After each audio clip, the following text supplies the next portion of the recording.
Part of your daily apparatus check should include getting up top of the engine company, opening the coffin compartment, and removing the helmets, PFDs, and rope throw bags that are carried as standard inventory on all suppression units in the county. You can go out to your fire truck now and make sure that your throw bags are properly stowed and packed.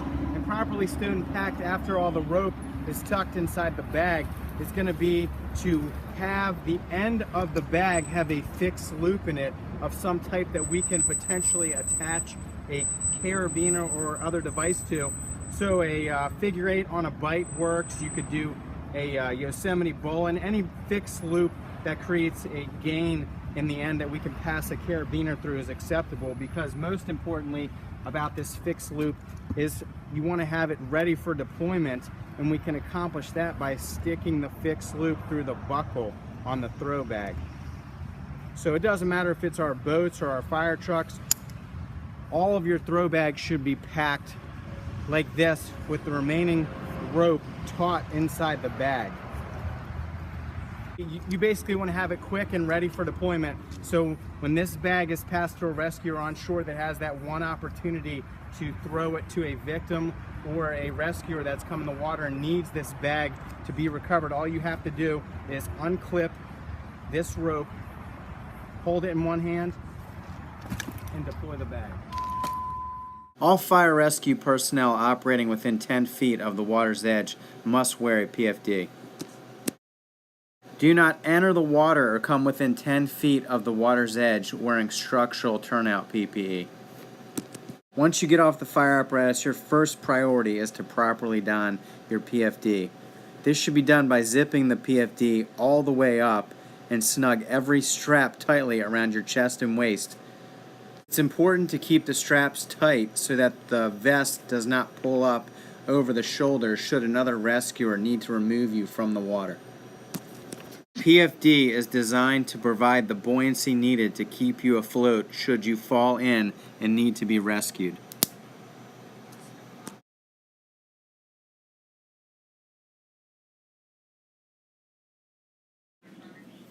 When you're on the scene and you're doing your size up, you want to communicate the number of cars, the number of victims, the location of the victims, and the best access for the responding units. In other words, which way is the most direct route of travel to access those victims. Mark the water line. You can utilize paint, a flare, stake driven in the ground, tie fire line tape around a tree on the water's edge. We want to monitor the level of the water to determine if conditions will change. Is the water receding and this is less of an emergency, or is the water increasing in depth and becoming a more emergent situation? 6 inches of water will reach the bottom of most passenger cars, causing a loss of control and possible stalling. A foot of water will float many vehicles. 2 feet of rushing water can carry away most vehicles, including sport utility vehicles and pickups. Always employ upstream spotters. They should have radios and be able to notify command if a surge or large debris is inbound. Always employ multiple downstream recovery points. Ensure spotters have throw bags, PFDs, and portable radios. Have a plan and a backup plan. Keep the plan simple. Do not attempt to stand up in moving water that is over knee deep. Oh my God. You'd be surprised how little water it takes to float a car. That's why so many people get trapped. And what happens if you get trapped? How do you get out? This morning we are about to show you. We're here in Whistler on this special training course, and believe it or not, they're going to turn this into a raging flood. And today, I'm playing the victim. I'm going to get inside this pickup truck. They're going to turn the water on, and we're going to see how long it takes for this thing to wash away. And then, how will I escape? Let's get going. Turn it on. Oh boy, here it comes. Watching everything from the side, Jim Douglas, a certified trainer with Raven Rescue. How much water does it take to float a car? Not even a foot. Just this much will make a car float.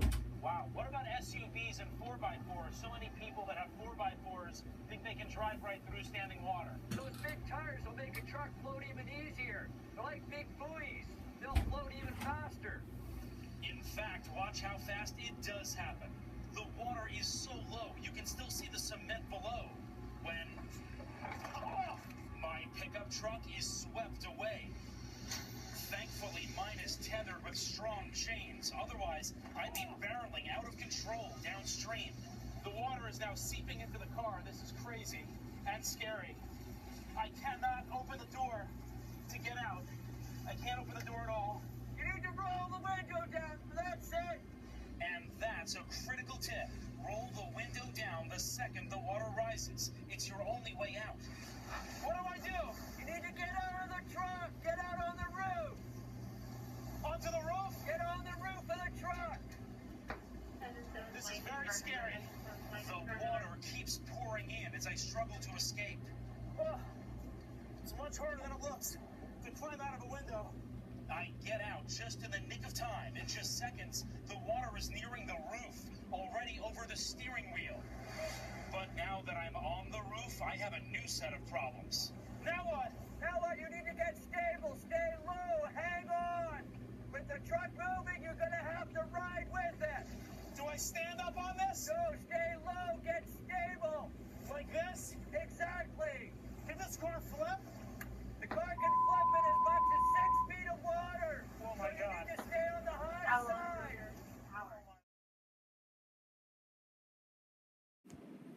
In this video, an LA Fire Department rescuer is swept away. He becomes the victim.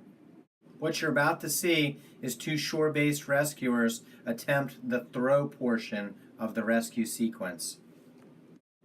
What you see is a throw bag thrown too soon downstream of the victim. What you're about to see here is the victim unable to swim any closer to the shoreline due to the helical flow of the water against the shoreline.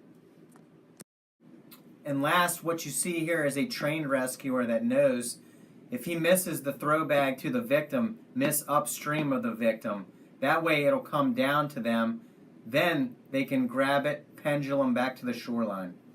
Now you've thrown the rope bag to the victim's received the bag, and now it's time for the rescuer to get ready to absorb the shock load of the victim coming taut with the rope. So they want to be in a good position. Obviously the victim has crossed the point where they're directly closest to you and now downstream. You have to absorb the shock load on shore of that victim. And you don't want to be in this position out in front of you because you're going to get pulled into the water. So you want to be on shore with the rope extending out from your behind your downstream hip, so you can absorb the shock load of that victim. Once you absorb the shock load, the next step is going to be to reel the victim in with the line taut. In summary, a final drill that you can do with your shift is just practice getting the feel of throwing throw bags back and forth at the station. Get a feel for the release point. You want to have both feet firmly planted on the ground, shoulder width apart. You're not going to have room on a flooding incident on a steep hill to be able to take a step. That step is going to be down toward the water, sliding into the water. And lastly, you can make a fun game of throwback cornhole out of it. Spread 2 trash cans far apart. 1 point for hitting the can, 3 points for a hoop. First team to 21 wins. Nice.